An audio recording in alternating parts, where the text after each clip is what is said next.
എല്ലാവരും സുഖമല്ലേ? അപ്പോൾ പുതിയ വീഡിയോയിലേക്ക് എല്ലാവർക്കും സ്വാഗതം. നമ്മൾ ദൈവത്തെ കാണണം, ദൈവത്തെ കാണണം, ദൈവത്തെ ഉണരണം, ദൈവം ആർക്ക് ദർശനം കൊടുക്കും എന്നിങ്ങനെയുള്ള ഒരു ചോദ്യം നിറയെ പേർക്ക് മനസ്സിൽ വന്നുകൊണ്ടേയിരിക്കുമല്ലേ? പല വർഷങ്ങളായിട്ട് ശിവ വഴിപാട് ചെയ്യുന്നു. പല തവണ അത് ഭഗവാന്റെ അത് ഭഗവാനെ ഉണർന്നിരിക്കുന്നു. ഭഗവാനെ കാണണമെന്ന് ആ തോന്നൽ മനസ്സിൽ വന്നുകൊണ്ടേയിരിക്കുന്നു. ഇതെല്ലാം നടക്കുമോ? തീർച്ചയായിട്ടും എല്ലാവർക്കും ഭഗവാന്റെ ദർശനം കിട്ടും. മനസ്സ് എന്നൊരു വിഷയം നമ്മുടെ ഈ ശരീരത്തോട് ചേർന്നിരിക്കുകയാണല്ലേ. അതാണ്, ആ മനസ്സാണ് എല്ലാത്തിനും കാരണം. നമ്മുടെ ജീവിതത്തിൽ വരുന്ന എല്ലാത്തിനും കാരണം ആ മനസ്സാണെന്ന് നമുക്ക് എല്ലാവർക്കും വ്യക്തമായിട്ട് അറിയാമല്ലേ. ഈ മനസ്സ് ഒരു വിഷയത്തെ ആഴമായിട്ട് വിശ്വസിക്കുമ്പോൾ തീർച്ചയായിട്ടും അതേ തേടി ഈ ശരീരം ചെല്ലും, കൂടെ നമ്മുടെ മനസ്സും ചെല്ലും. സർവ്വവ്യാപിയായ ഭഗവാനെ ഉണരാൻ കഴിയുമോ എന്ന്, അതിനെന്തെങ്കിലും വഴിയുണ്ടോ എന്ന് ചോദിച്ചാൽ തീർച്ചയായും ഉണ്ട്. അതാണ് എല്ലാ ജ്ഞാനികളും സിദ്ധர்களுം പറഞ്ഞിരിക്കുന്നത്. നമ്മൾ ആ വഴികളെ പിന്തുടർന്ന് ചെല്ലുമ്പോൾ തീർച്ചയായും അതിനുള്ള ആ ഒരു വഴി നമ്മൾക്ക് കിട്ടും. അതിലൊരു സംശയവും ഇല്ലാത്ത കാര്യമാണ്. നമ്മൾ ചെയ്യാനുള്ളത് എന്താണെന്ന് വെച്ചാൽ ദൃഢമായ മനസ്സ്, സ്നേഹം നിറഞ്ഞ മനസ്സോടെ ദൈവത്തെ നോക്കിയിരിക്കുക എന്ന ആ ഒരു നിലയിലിരിക്കുക എന്നുള്ളതാണ്. അത്രമാത്രം ചെയ്താൽ മതി. ഹരഹര മഹാദേവ എന്ന ആ ഒരു ശബ്ദത്തിന് ഭഗവാൻ കരുണാമൂർത്തി മയങ്ങിപ്പോകും. ആ സ്നേഹത്തിന് ഭഗവാൻ തീർച്ചയായും അടിമയാകും. ഭഗവാൻ പറയുന്നത് സ്നേഹം, കരുണ, ഇതെല്ലാം ഇതിനെപ്പറ്റി മാത്രമാണ് ഭഗവാൻ പറയുന്നത്. നിൻ്റെ ഉള്ളിൽ ഞാനാണ് ഇരിക്കുന്നത്. അത് മനസ്സിലാക്കാതെ വേറെ എവിടെയെങ്കിലും നീ തേടി തേടി നടക്കാതെ എന്നാണ് ഭഗവാൻ പറയുന്നത്. നിനക്കുള്ളിൽ സ്നേഹവും കരുണയുമായിട്ട് ഞാനുണ്ട്.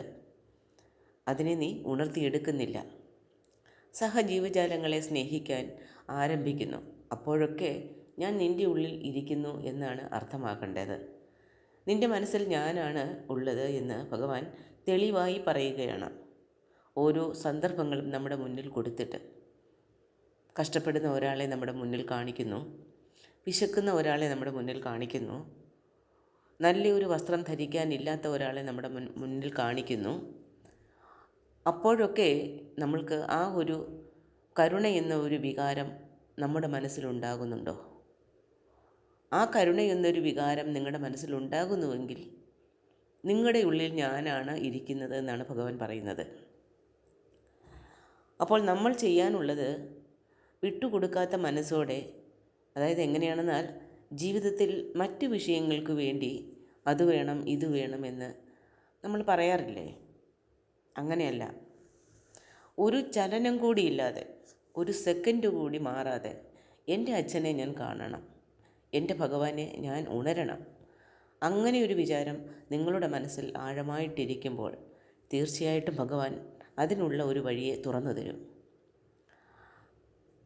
അത് നമ്മൾ കുറച്ചുകൂടി ശ്രദ്ധിക്കുകയാണെങ്കിൽ സ്നേഹം, സന്തോഷം, ദുഃഖം, ഇങ്ങനെയുള്ള കാര്യങ്ങൾ ജീവിതത്തിൽ മാറി മാറി വന്നുകൊണ്ടേയിരിക്കും.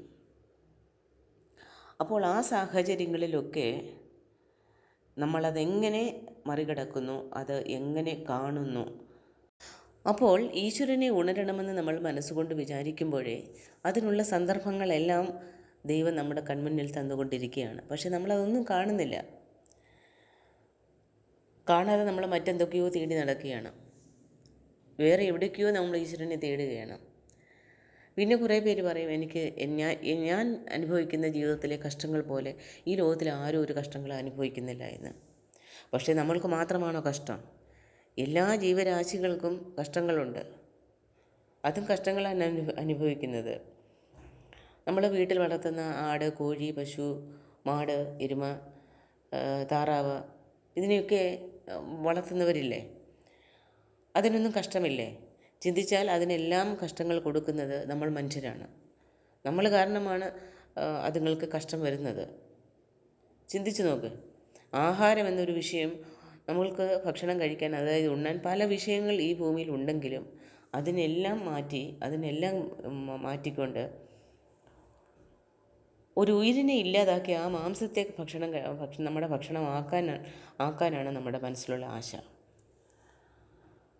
അപ്പോൾ ആ ഒരു ഉയിരിനെ ചിത്രവതയല്ലേ, ആ ഒരു ഉയിർ നമ്മൾ മൂലം ചിത്രവതയല്ലേ അനുഭവിക്കുന്നത്. അതനുഭവിക്കുന്ന വേദനയോടെ നമ്മൾക്ക് ജീവിതത്തിൽ വരുന്ന കഷ്ടങ്ങൾ വലുതാണോ? ചില പേരെയാണ് പറയുന്നത് കേട്ടോ, എല്ലാവരെയുമല്ല. ശിവഭക്തർ എല്ലാവരും ഇതെല്ലാം മാറ്റിയിട്ട് എല്ലാ ഉയിരിനങ്ങളും ഭഗവാൻ സൃഷ്ടിച്ചതാണ്, ഭഗവാന്റെ സൃഷ്ടികൾ. അപ്പോൾ തീർച്ചയായും കൺമുന്നിൽ നടക്കുന്ന ഈ ഒരു അന്യായത്തെ അംഗീകരിക്കുന്നതല്ല അവർ. ജീവിതത്തിൽ ദുഃഖം ആർക്കാണ് വരാത്തത് എന്ന് ചോദിച്ചാൽ തീർച്ചയായും എല്ലാവർക്കും വരും.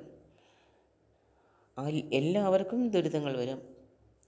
അങ്ങനെയുള്ള ആ നേരത്തിലും കൂടെ ശിവഭഗവാനെ വിടാതെ പിടിച്ചുകൊള്ളാനുള്ള മനസ്സ് വേണം. എന്താണെന്നാൽ അതെല്ലാം പരീക്ഷണ കാലഘട്ടങ്ങളാണ്. ദൈവത്തെ ഉണരണമെന്ന് വിചാരിക്കുന്നു, ദൈവത്തെ കാണണമെന്ന് വിചാരിക്കുന്നു. അപ്പോൾ പല പരീക്ഷണ ഘട്ടങ്ങളെയും നമ്മൾ തരണം ചെയ്തു തന്നെ ആകണം. അപ്പോൾ ആ പരീക്ഷണങ്ങളെയെല്ലാം കടന്നു വരുമ്പോഴാണ് ഭഗവാനെ ഉണരുന്നെന്ന സത്യം നമ്മുടെ ജീവിതത്തിലും സംഭവിക്കുന്നത്. സ്നേഹമയനായ കരുണാമൂർത്തിയായ ഭഗവാനെ ഉണരണമെങ്കിൽ നിങ്ങളും കരുണയുള്ളവരായി മാറണം. അതാണ് സത്യം. അപ്പോൾ ഭഗവാൻ ദൈവം അവരെ തേടി വരും. തേടി വരാൻ ദൈവം വേറെ എങ്ങുമില്ല, നിങ്ങളുടെ ഉള്ളിൽ തന്നെയാണ് ഇരിക്കുന്നത്. ആ ചൈതന്യത്തെ ഉണർത്തണം. ഉണരാൻ എന്താണ് ചെയ്യേണ്ടത്? മനസ്സ് ശുദ്ധമാക്കി വയ്ക്കണം, അത്രയേ ഉള്ളൂ. മനസ്സ് എന്നത് അമ്പലമാണ്, ദൈവം വന്നിരിക്കാൻ പറ്റിയ സ്ഥലം. അവിടം ശുദ്ധമായിട്ടിരിക്കുമ്പോൾ ആ തൂയ്മയാന ഇടത്തിൽ ദൈവം വാസം ചെയ്യും. ആ ഇടത്തെ അധീനപ്പെടുത്തി വയ്ക്കും. അധീനപ്പെടുത്തി കഴിഞ്ഞാൽ പിന്നെ നിങ്ങൾ കരുണയുള്ളവരായി മാറും. ഒരു ഉയർന്ന വിശേഷണത്തെ നിങ്ങൾക്കുണ്ടാക്കി തരും. ദൈവത്തെ പറ്റിയൊരു ഉണർച്ച എനിക്ക് വേണം, അവനെ കാണണം, അങ്ങനെയുള്ള ആ ഒരു വിചാരം ഇന്ന് പല കോടി പേരുടെ പ്രാർത്ഥനയുടെ ഫലമായിട്ട് ധ്യാനം എന്ന പേരിൽ നമ്മളിലേക്ക് എത്തിച്ചേരുകയാണ്, പലരും മൂലം പല വഴികളിൽ. പക്ഷേ ആ ധ്യാനം എന്ന ഒരു വിഷയത്തെ, അതായത് മനസ്സിനെ ശാന്തമാക്കൽ, ആ ഒരു കാര്യത്തിൻ്റെ യാഥാർത്ഥ്യമായിട്ട് ആരാണ് ജനങ്ങളിലേക്ക് എത്തിച്ചു കൊടുക്കുന്നത്? അതിലും ആളുകൾക്ക് കൺഫ്യൂഷനാണ്. പലരും ആ ധ്യാനത്തിനെ ഒരു വരുമാന മാർഗമാക്കി മാറ്റിക്കൊണ്ടിരിക്കുകയാണ്. ചില വിഷയങ്ങൾ പറഞ്ഞു കൊടുക്കുമ്പോൾ ആ ഒരു കരുണയെപ്പറ്റിയും ഇല്ലെങ്കിൽ ജീവിതത്തിന് ഭഗവാനെ അറിയാം എന്നുള്ള ആ ഒരു വിഷയം മറ്റുള്ളവരിലേക്ക് എത്തിച്ചു കൊടുക്കുന്നതും നമ്മൾ ഒരു നിശ്ചിത തുക അവിടെ അത് കെട്ടിവെച്ചെങ്കിൽ മാത്രമേ ആ ഒരു ധ്യാന ക്ലാസ്സിന് പങ്കെടുക്കാൻ പറ്റുകയുള്ളൂ. അപ്പോൾ അത് സാധാരണക്കാരിലേക്ക് എത്തിപ്പെടാൻ പറ്റാത്ത വിധം, ഒരു സാധാരണക്കാരൻ അത്രയും തുക കെട്ടിവെച്ച് ആ ഒരു ക്ലാസ്സിന് അറ്റൻഡ് ചെയ്യാൻ പറ്റാത്ത വിധത്തിലുള്ള തുകകളാണ് അവിടെ അവർ പറയുന്നത്. അപ്പോൾ ഒരു സാധാരണക്കാരനായ ഒരു മനുഷ്യന് അത്രയും പണം കെട്ടിവെച്ച് ആ ഒരു ധ്യാന ക്ലാസ്സിന് പങ്കെടുക്കാൻ പറ്റാത്തവരുണ്ട്. അപ്പോൾ അവരെയെല്ലാം, എല്ലാ ജനങ്ങളെയും സത്യങ്ങൾ ബോധിപ്പിക്കാൻ വേണ്ടിയിട്ട് ഘോരഘോരം അലമുറയിടുന്ന ഒരു പ്രപഞ്ചശക്തിയുണ്ട്, സീമാജി എന്ന് പറയും. അവിടേക്ക് പോവുക, അതായത് ആത്മാവിനെ പറ്റി മനസ്സിലാക്കിയെങ്കിൽ മാത്രമേ ഒരു മനുഷ്യൻ്റെ ഉള്ളിൽ കരുണയുണ്ടാവുകയുള്ളൂ, അവൻ്റെ മനസ്സിൽ വിനയമുണ്ടാകുകയുള്ളൂ.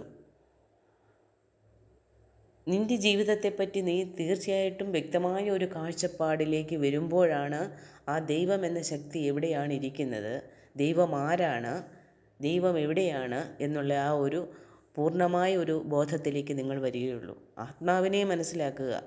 ഈ ശരീരമെടുത്ത് ഈ ഭൂമിയിലേക്ക് വന്ന് ഈ ആത്മാവിനെ വഹിച്ചുകൊണ്ടുള്ള ഈ ശരീരത്തിൻ്റെ കടമകൾ എന്തെല്ലാമാണെന്ന് മനസ്സിലാക്കി തരുന്ന ധ്യാനമാണ് നിങ്ങൾ ചെയ്യേണ്ടത്.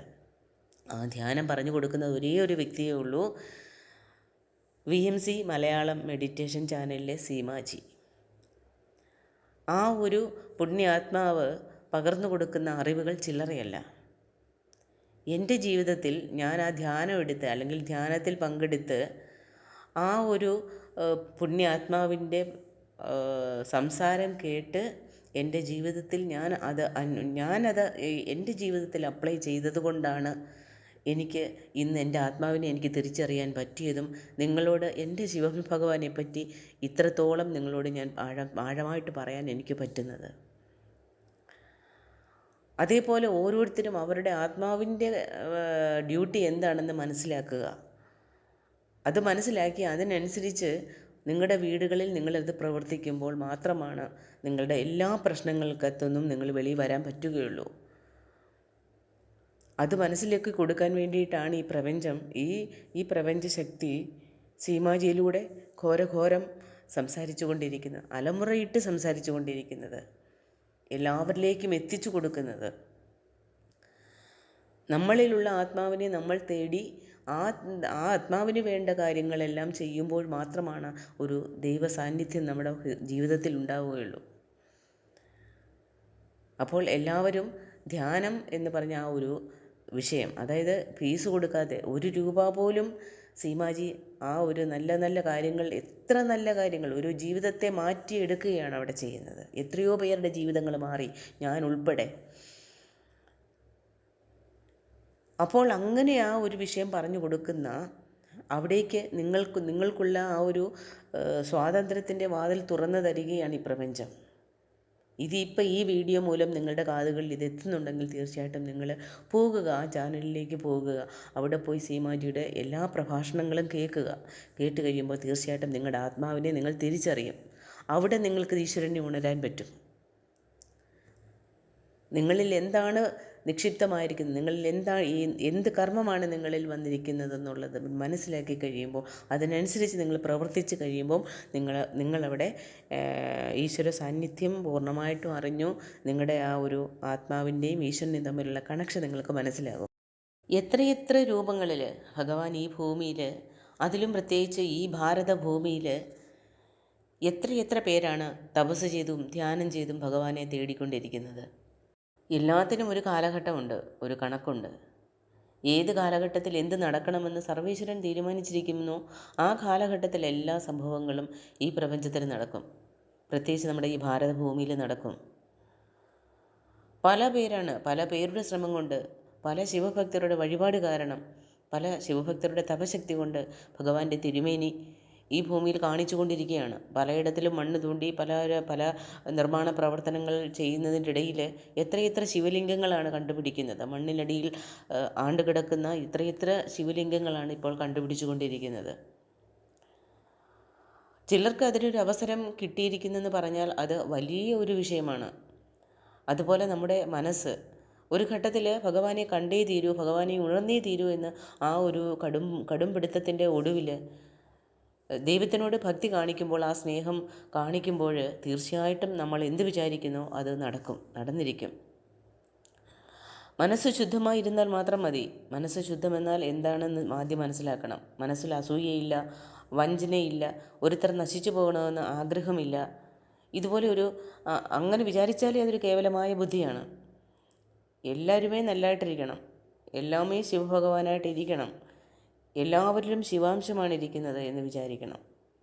എല്ലാ ജീവരാശികൾക്കും ഈ ഭൂമിയിൽ ജീവിക്കാനുള്ള ഒരവകാശമുണ്ട് എന്ന് ഉണർന്ന് അതിന് പ്രകാരം പ്രവർത്തിക്കണം എന്ന് വിചാരിച്ചെങ്കിൽ മാത്രമേ ഒരു ശിവഭക്തനാകാനുള്ള യോഗ്യത നിങ്ങൾക്കുണ്ടാകുകയുള്ളൂ. ആ ഒരു ലക്ഷ്യത്തെ നമ്മൾ തീരുമാനിച്ചു കഴിഞ്ഞാൽ വഴിയെ എല്ലാം ദൈവം ഏർപ്പാട് ചെയ്തു തരും.